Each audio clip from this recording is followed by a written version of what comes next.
So you may have seen these two hieroglyphs in some of my other videos, but how are they used when talking about the king? That's what we'll get into today.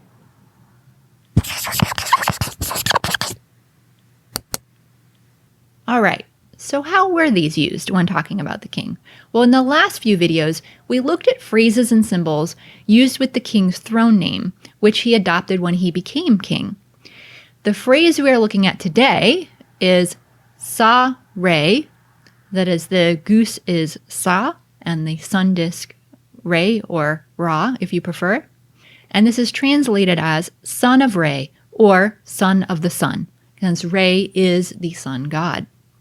And this very often comes right before the king's birth name. That is the name that the king actually was given at birth before he was king. And once he became king, this is the other name that appears also in a cartouche, just like the throne name.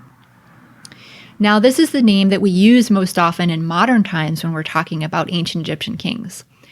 And because birth names of kings often were used repeatedly over several generations, because kings were named after their fathers or grandfathers, and so forth, we today have added numbers after these names a lot of times, so that we can tell them apart when we're talking to each other about them. But these numbers were never used in ancient times. Thus, today we might speak about Amenhotep III, but in ancient times, his birth name was simply Amenhotep, with no number after it, and of course, often following that phrase, son of the sun, or son of Re.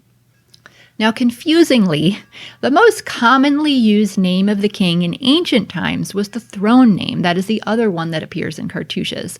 But today, we most often use the birth name when we're talking about ancient Egyptian kings. Unfortunately, Egyptology is really full of such confusing and inconsistent things. It just kind of goes with the territory. So while Nesut Biti and Sa-Re, which we've talked about in this video and in a previous video, are the most common phrases that we'll see before the throne and birth names, there are a handful of other phrases that are also quite common to use before these two names. And that's what we'll get into in the next few videos. I'll see you there.